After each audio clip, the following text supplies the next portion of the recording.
এই যে শোনো, চট্টগ্রাম যেমন সৌন্দর্যে প্রাকৃতিকভাবে ভরা, তুমি আমাকে তোমার জীবন সঙ্গিনী হিসেবে ভাবতে পারো সেরা। কর্ণফুলী পেপার মিল যেমন সাদা কাগজের জন্য বিখ্যাত, তেমনইভাবে তুমি আমাকে সাদা মনের মানুষ ভাবতে পারো। তুমি যদি আমার মনটাকে সৌদিয়ার প্রজেক্টের পাহাড়ের মতো খণ্ড খণ্ড করে দাও, আমি কর্ণফুলী নদীর পানির মতো নিঃশব্দে সহ্য করে নেব। আমার মনটা কিন্তু সাজেকের রাস্তার মতো আঁকাবাঁকা না। তুমি আমাকে কেপিএম ক্লক টাওয়ারের মতো সোজাসুজি ভাবতে পারো।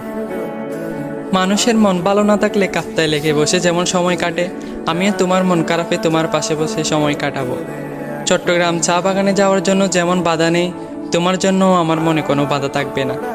চট্টগ্রাম ফেরিঘাটে ফেরি যেমন বড় বড় যানবাহন নিয়ে নদী পার হয়, তেমনইভাবে বড় বড় কষ্ট নিয়ে তোমার জীবন যুদ্ধ হব।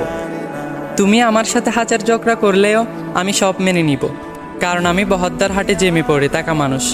আমি কিন্তু হাবিব ভাইয়ের মতো জুড়ে জুড়ে বাইক চালিয়ে তোমার কাছে যাব না।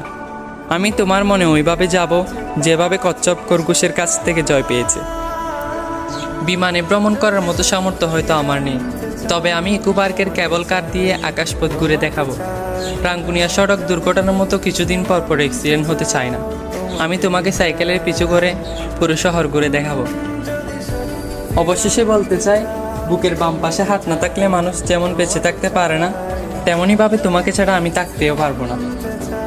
অনেক ভালোবাসি, মন খারাপ থাকলেও তোমার হাসি থেকে আমিও হাসি। আবারও বলছি,